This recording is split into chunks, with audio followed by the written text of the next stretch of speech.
Hi guys, today we're going to be taking these, we're going to be mixing it with those, putting them in this to make a small indoor living wall. Oh, and we've also got a pump.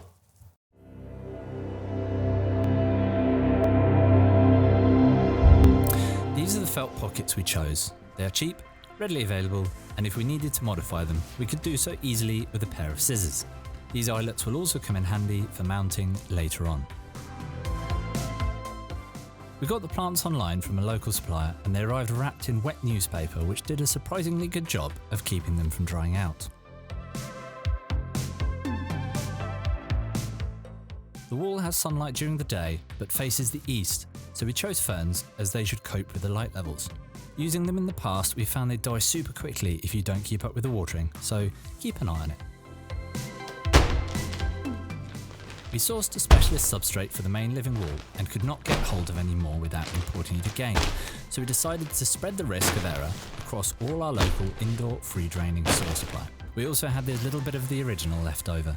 Under close inspection, it's basically a lot of crushed aircrete, bricks and some clay balls to obtain some water, with some light soil as well. The key part, as I understand it, is to keep it free draining. The idea is regular watering, daily, but the soil does not get soggy.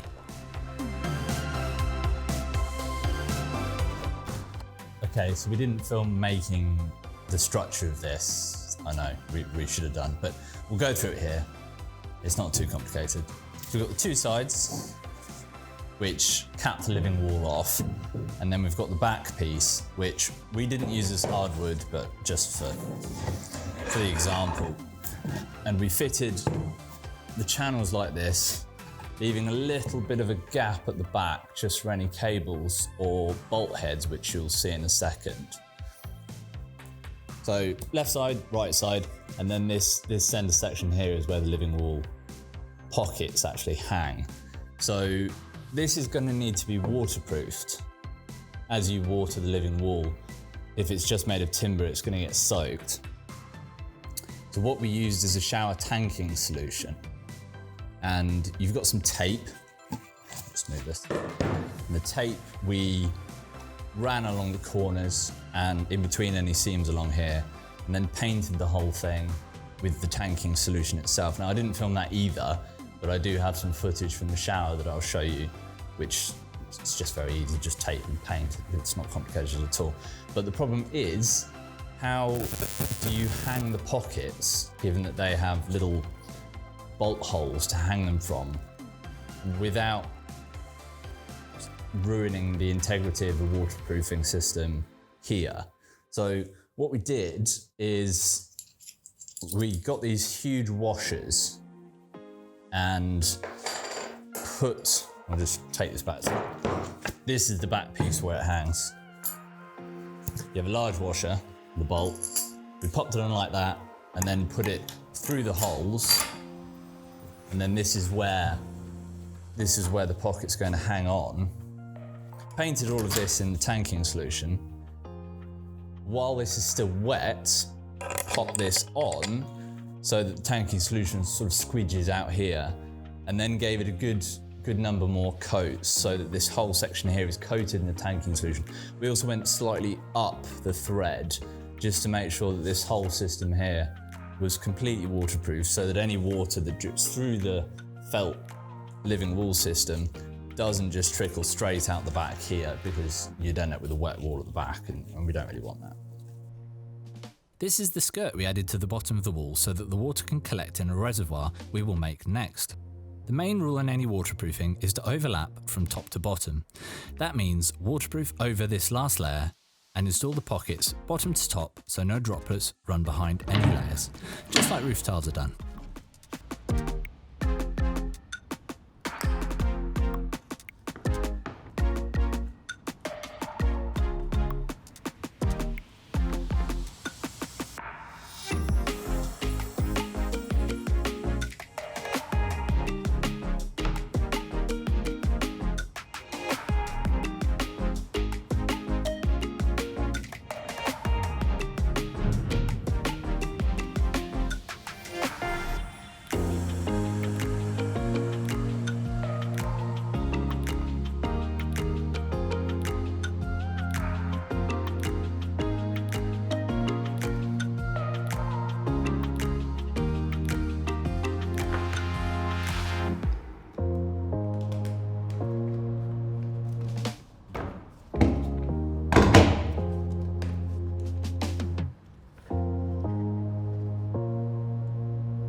didn't actually expect this to hold water as well as it did using only epoxy. There is a tiny leak, so we will seal it to be sure.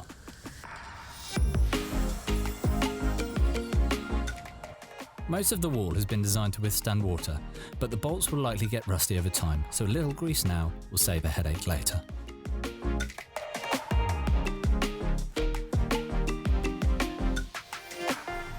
Like we mentioned before, install bottom to top so there are proper overlaps.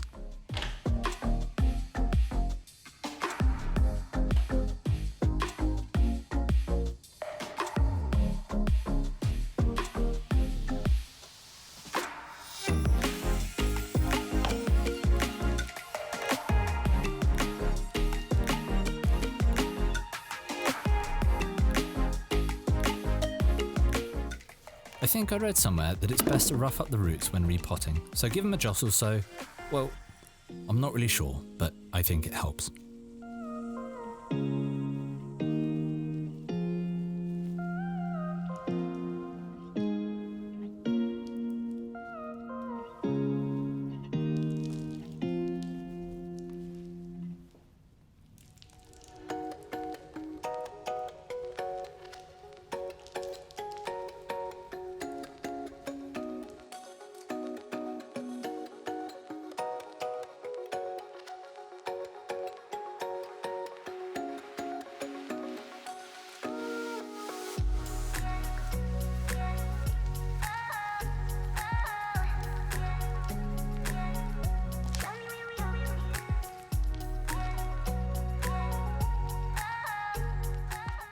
Getting power to your pump, if it has not been planned in advance, might be tricky.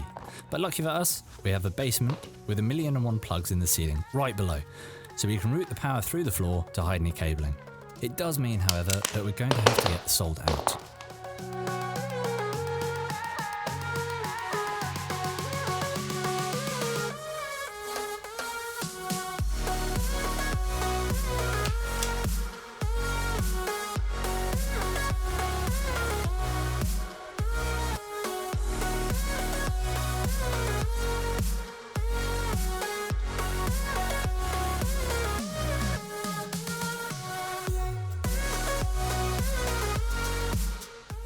Usually, I'd use a clamp to be my third hand, but in this case, I needed a third hand.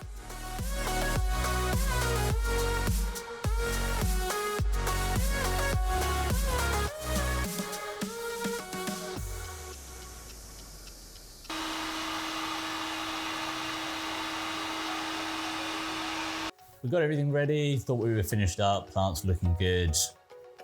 Pump was cut and soldered, plugged into the basement and worked, which was a bonus. Then we turned it on and discovered the water pressure wasn't high enough to get to the top of the living wall, which was a bummer. So we've got a bigger pump, much bigger pump. And we've got a load of connectors, which we now need to connect up to our plumbing and have a second go with the irrigation system. Joys.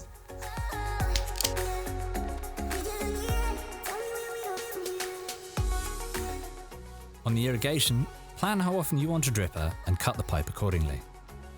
We chose 2 drippers per pocket set, that is 6 drippers in total.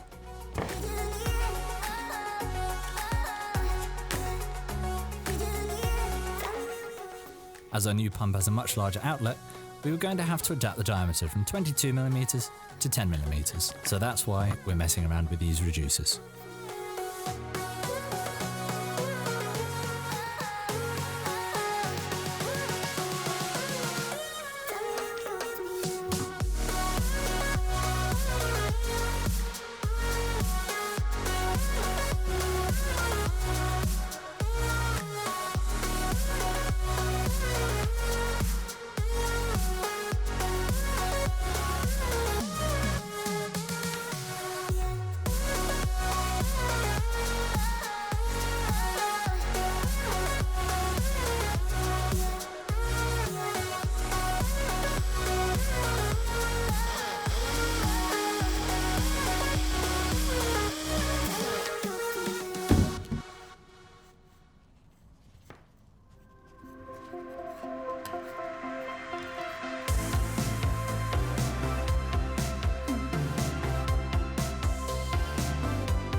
It is not a completely hands-off approach, as we will still need to keep the reservoir topped up, but it beats getting a step ladder out every morning.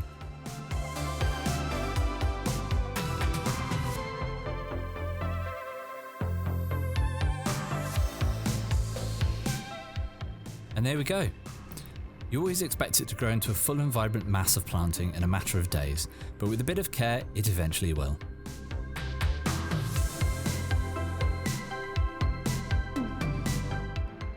If you're tackling your own living wall at home, we hope you enjoy doing it, and we're sure it will brighten up your living space no end. If this is the kind of content you like, subscribe, and we will see you in the next one.